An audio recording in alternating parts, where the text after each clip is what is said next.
–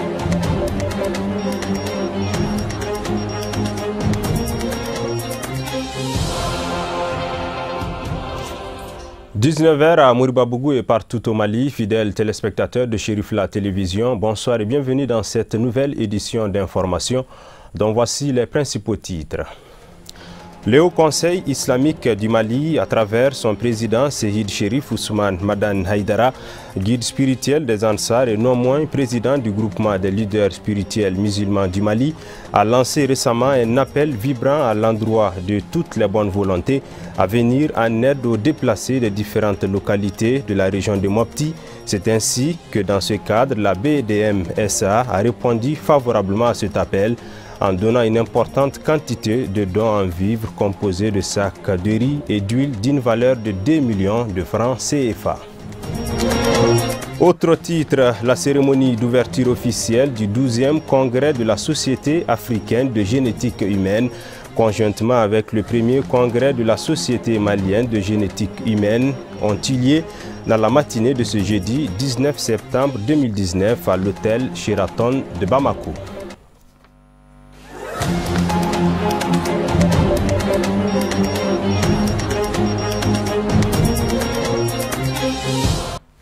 Voici pour le sommaire. Mesdames et messieurs, bonsoir et bienvenue dans ce journal. Je le disais à l'instant, le Haut Conseil islamique du Mali, à travers son président Seyid Cherif Ousmane Madane Haïdara, guide spirituel des Ansar et non moins président du groupement des leaders spirituels musulmans du Mali, a lancé récemment un appel vibrant à l'endroit de toutes les bonnes volontés à venir en aide aux déplacés de différentes localités de la région de Mopti.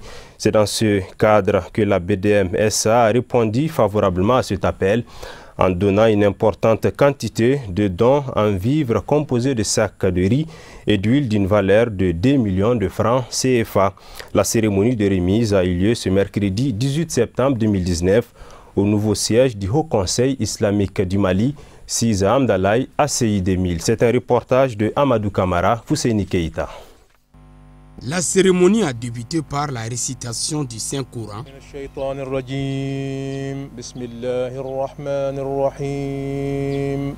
Alhamdulillahi Rabbil Alamin, Ar-Rahman Ar-Rahim, Malik Yawmiddin, Iyyaka na'budu wa iyyaka nasta'in. اهدنا الصراط المستقيم صراط الذين أنعمت عليهم غير المغضوب عليهم ولا الضالين آمين صدق الله العظيم. Suite à l'appel du Haut Conseil islamique du Mali, la Banque de développement du Mali BDM-SA a manifesté sa solidarité agissante envers des déplacés des différentes localités de la région de Mopti, remettant 96 sacs de riz et 35 cartons d'huile d'une valeur de 2 millions de francs CFA au président du Haut Conseil islamique du Mali pour qu'il puisse acheminer ses dons aux sinistrés. Nous répondons à un appel du Haut Conseil islamique dans le cadre d'un don de vivres aux déplacés du centre du pays et de l'est du pays. Les personnes déplacées, défavorisées qui sont à Bamako aujourd'hui. La cérémonie en tout cas, ça va dans le sens d'un don pour ces personnes-là, suite à un appel du Haut Conseil islamique. Nous avons une très bonne politique sociale dans notre entreprise, dans la mesure où nous avons souscrit à des objectifs de responsabilité sociétale d'entreprise, donc ce qui nous amène vraiment à nous intéresser davantage aux couches défavorisées, quelles qu'elles soient. Les déplacés en sont un exemple. Et dans notre quotidien, nous recevons des demandes de contribution pour des organismes caritatifs, les associations caritatives. C'est notre quotidien. Et pendant les mois de carême, vous l'avez constaté également sur les médias, que nous faisons des dons dans les mosquées, dans les différentes mosquées de Bamako, des dons de bœufs, de vivres, etc., etc., pour les personnes défavorisées. Donc la politique sociale de la BDM, elle est connue. Nous avons beaucoup fait dans ce sens et nous sommes toujours prêts à le faire. Chaque fois que nos compatriotes nous font appel dans ce sens, nous sommes prêts. En recevant cette importante donation des mains des responsables de la BDM-SA, le président de la commission des quêtes pour les déplacés au sein du bureau du Haut Conseil islamique du Mali a tout d'abord remercié et félicité la BDM SA pour cette marque de solidarité et de considération à l'endroit de ces personnes vulnérables qui ont quitté leur domicile à cause de l'insécurité qui sévit dans cette zone depuis un moment. Nous sommes très contents au nom du président du Haut Conseil islamique, Seyyid Cherif Ousmane Madane Haïdara, et au nom de tous les membres du bureau exécutif et tous les musulmans au Mali et partout. Nous sommes très contents, très fiers de la BDM. Leur geste envers nous aujourd'hui, avec ces dons très valeureux, même si l'argent ne compte pas pour nous, mais leurs gestes. 96 sacs de riz et 35 cartons d'huile destinés aux déplacés du centre du Mali, qui sont partout au Mali d'ailleurs. Et hier seulement, on a reçu l'information comme quoi 4000 personnes déplacées sont à Sécouville aujourd'hui. Ça, c'est Sécouville seulement. Et Bamako et l'environnement. Kati, c'est nous. Donc nous sommes comme un pont. Les dons que nous recevons, Inch'Allah, on va les amener à qui des droits. Donc on est très fiers aujourd'hui de la BDM et de leurs gestes et de leur direction. Et on ne fait que saluer et les remercier. A noter que le président du Haut Conseil islamique du Mali n'est pas à sa première expérience en matière de donation. Il a saisi l'occasion pour renouveler son appel à d'autres bonnes volontés de faire de même pour aider ces déplacés du Mali qui vivent aujourd'hui dans des conditions assez pénibles. Nous restons au siège du Haut Conseil islamique du Mali. C'est suite au blasphème du drapeau et de tous les symboles de l'État récemment dans le nord du pays que les leaders de l'Union des associations des artistes producteurs et des éditeurs du Mali proposent une vengeance civilisée à travers le slogan « Un Malien, un drapeau ». C'est dans ce cadre qu'ils ont remis un drapeau au président du Haut Conseil islamique du Mali, Seyyid Cherif Ousmane Madane Haïdara, guide spirituel des Ansar, non moins président du groupement des leaders spirituels musulmans du Mali. C'est un reportage de Amadou Kamara, Fousseini Keïta. L'initiative, en fait, c'est amener, booster en quelque sorte un regain de patriotisme chez tout un chacun. Parce qu'on a remarqué que maintenant, les gens, ils manquent de civisme, les gens sont en train de bouter pratiquement le pays. Et mieux, on a brûlé notre drapeau au nord. On a attaché un âne avec, etc. Donc nous, on veut montrer, c'est une sorte de réplique, sans violence.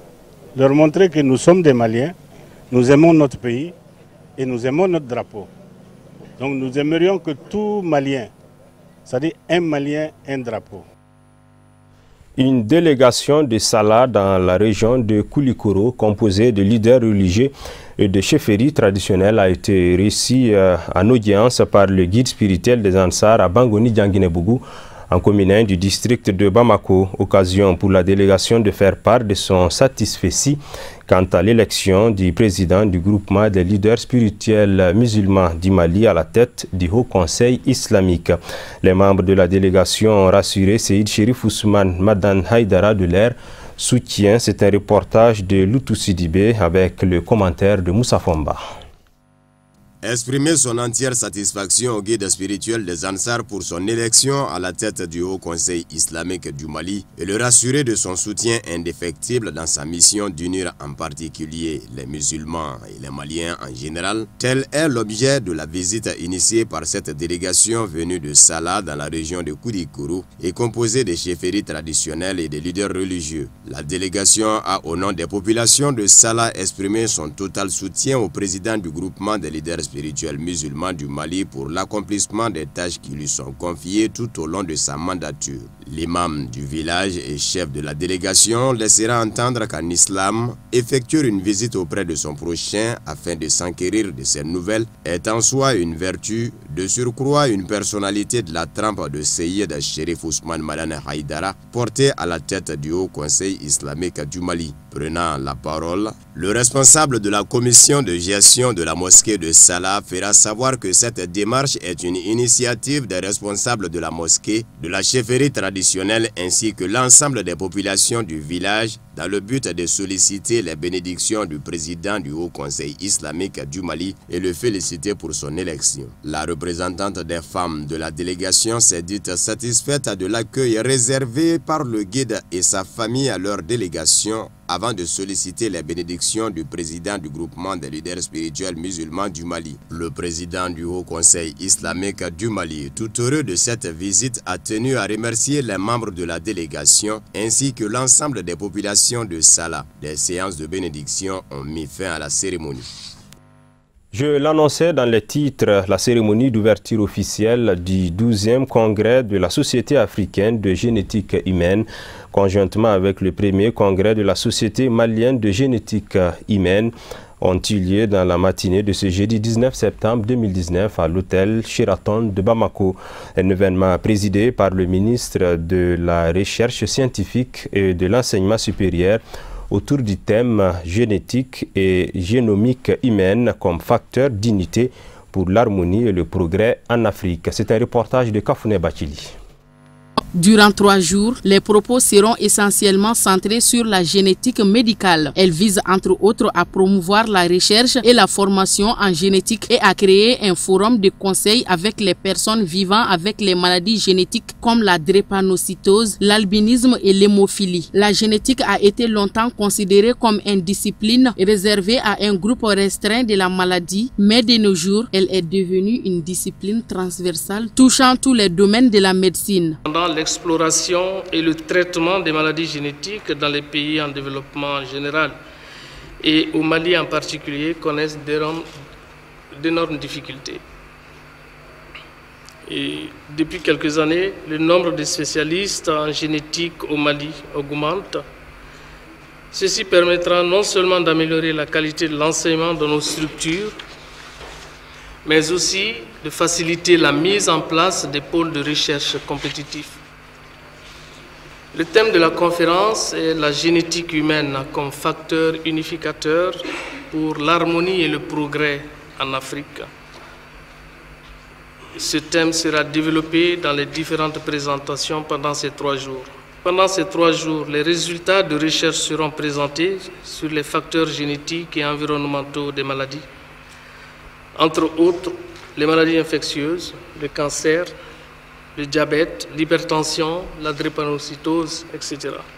En déclarant ouvertes les assises de la 12e conférence de la Société africaine de génétique, le ministre de l'Enseignement supérieur et de la Recherche scientifique a remercié les organisateurs pour l'honneur fait au Mali en abritant la dite rencontre. En développant et déployant des approches méthodologiques appropriées dans un cadre intégré et inclusif à l'échelle du continent, vous devrez pouvoir relever les grands défis qui se posent au continent africain et au monde, notamment l'analyse de la structuration de la diversité génétique chez les peuples africains en vue de retracer leur histoire évolutive en rapport avec leur différenciation linguistique et culturelle. L'étude des maladies héréditaires, surtout celles émergentes, et enfin la constitution d'une base de données largement accessible. Les plus hautes autorités du Mali sont conscientes du rôle moteur de la science, de la technologie et de l'innovation dans le développement du pays.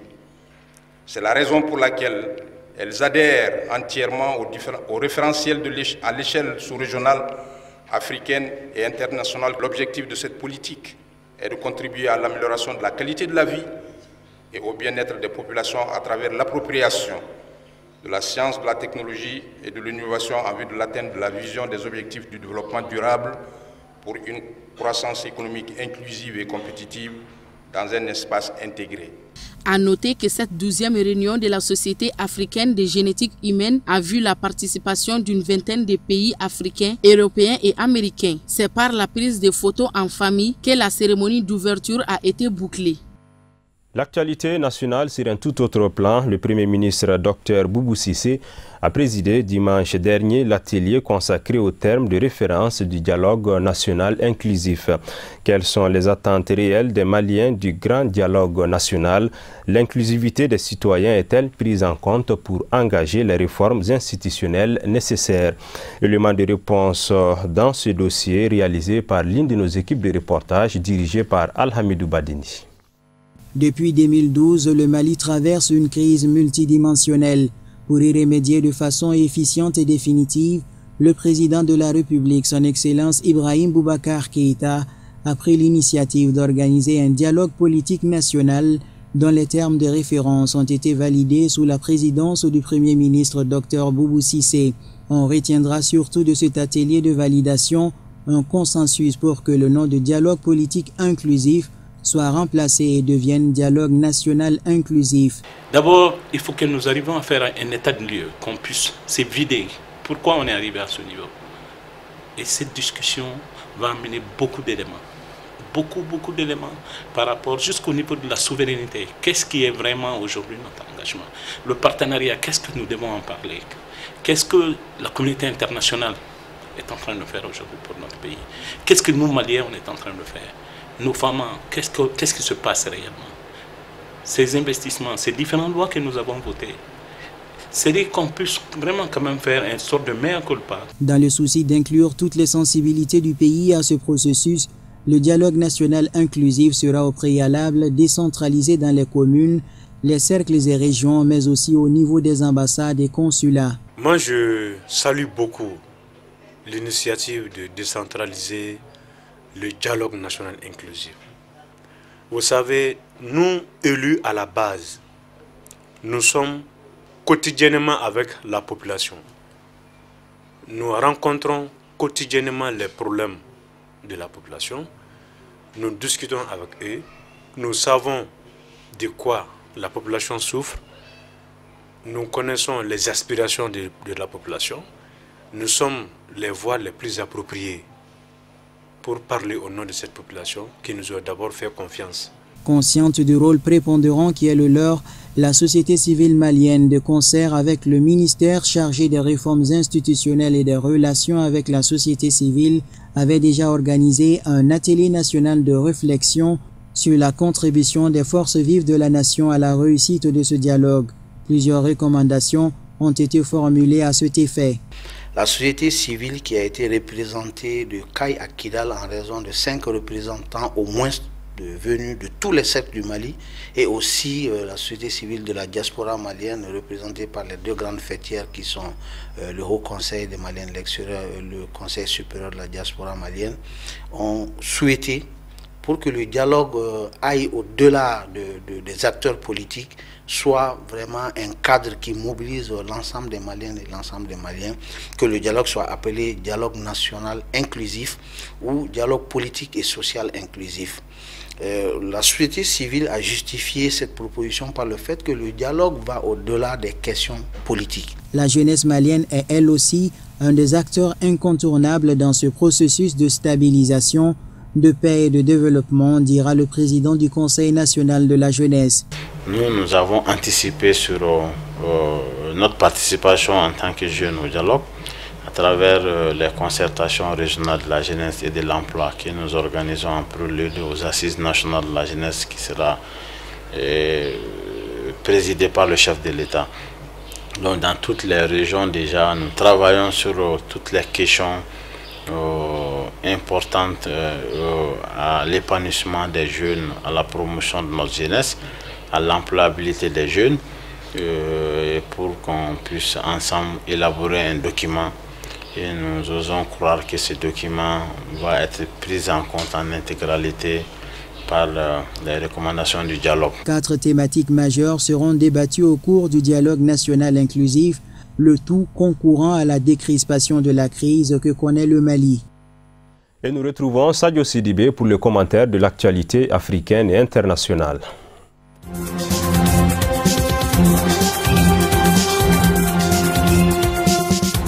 En Tunisie, l'homme d'affaires Nabil Karoui, qui affrontera Kais Saïed au second tour de la présidentielle, suit la campagne électorale depuis sa cellule.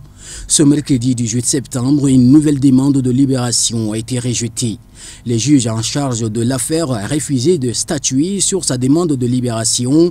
C'est la 3e juridiction à se déclarer ainsi incompétente. La Cour d'appel avait déjà refusé de statuer sur son cas le 3 septembre, tout comme la Cour de cassation 10 jours plus tard. Poursuivi pour blanchiment d'argent et évasion fiscale, Nabil Karoui va donc passer une nouvelle nuit en prison, la 28e depuis son arrestation le 23 août dernier.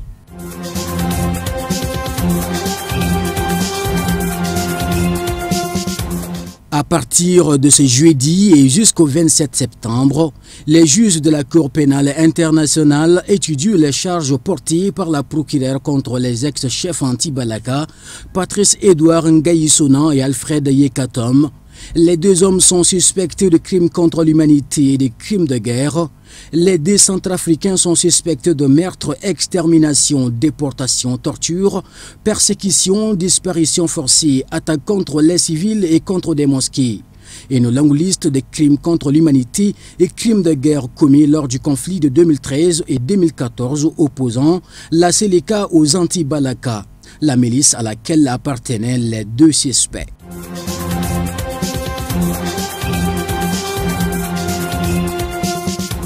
Plus de 300 Nigérians sont arrivés mercredi soir à Lagos dans le second vol d'évacuation depuis Johannesburg en une semaine, après une vague de violence xénophobe en Afrique du Sud qui a fait au moins 12 morts début septembre. Les rapatriés priaient en descendant de l'avion vers 21h, soit 22h GMT, et ont été accueillis par une foule importante de délégués officiels à l'aéroport de la capitale économique nigériane. Ils étaient attendus pendant le week-end, puis mardi, mais la compagnie aérienne Air Peace a assuré que l'avion n'avait pas reçu de permis pour atterrir à Johannesburg pour justifier ce retard.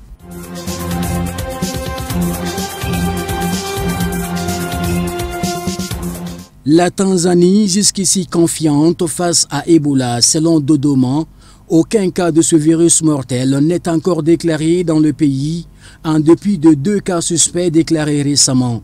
Un vent de panique souffle ces derniers temps sur toute l'étendue du territoire tanzanien.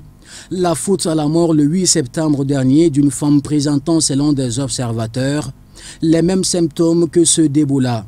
Fièvre, maux de tête, fatigue, nausées, vomissements, diarrhée, etc.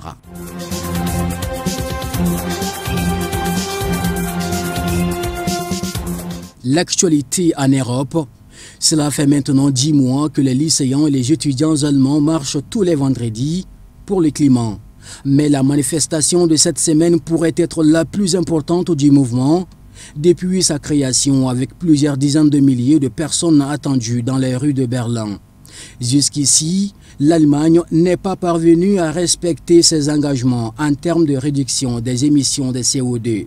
Certains ministres exigent des mesures rapides, comme la mise en place d'une taxe carbone, un meilleur soutien à l'électrique, davantage de subventions pour les voyages en train ou encore une plus grande taxation des vols internes.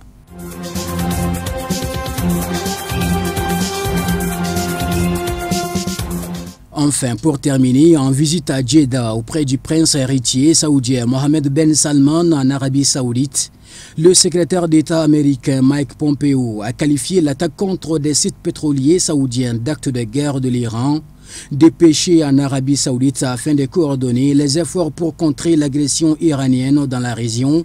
Avec le prince héritier Mohammed Ben Salman, Mike Pompeo a réaffirmé que Téhéran était responsable des frappes dévastatrices de samedi, revendiquées par les rebelles yéménites Houthis.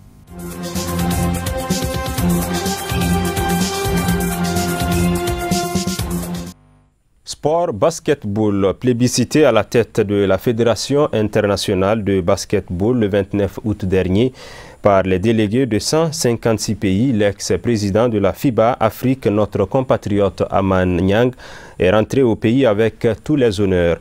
La réception du désormais président de la FIBA Monde s'est déroulée à l'aéroport international Modibo Keïta le mercredi 18 septembre 2019. C'est un reportage de Issouf Koulibaly, Seydou Niaré. Élu à l'unanimité par les délégués de la Fédération internationale de basketball présente au 21e congrès, notre compatriote Aman Niang succède à l'Argentin Horacio Moratori. Pour arriver à ce poste, le natif de la première région administrative du Mali a réalisé un parcours de combattant. Président de la Fédération malienne de basketball de 1999 à 2007, ministre de la Jeunesse et des Sports le 3 octobre 2007, président de la FIBA Afrique et vice-président de la FIBA Monde de 2014 à 2019, puis président de la FIBA Monde le 29 août 2019. Comme pour dire que l'homme suivait juste son destin.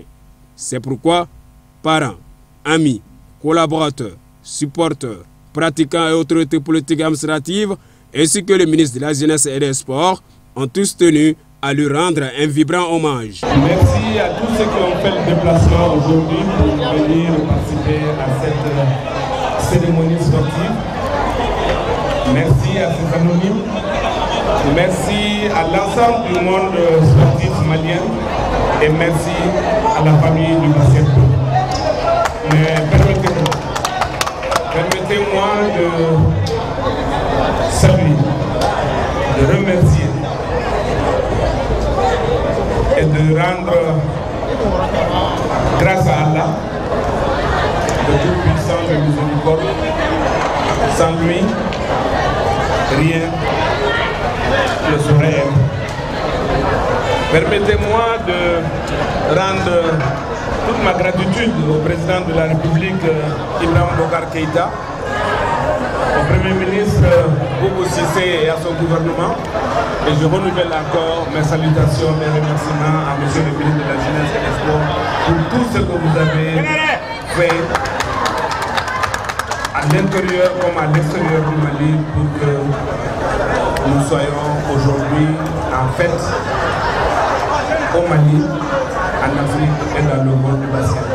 Dans son message, le nouveau président de la FIBA Monde a encouragé la jeunesse malienne à plus d'opiniâtreté. Aman Niang est le troisième Africain à occuper ce poste, après l'Égyptien Abdelmonem Wabi et le Sénégalais Abdoulaye Sey Moro. Nous ne pouvons que souhaiter bon vent à Aman Niang.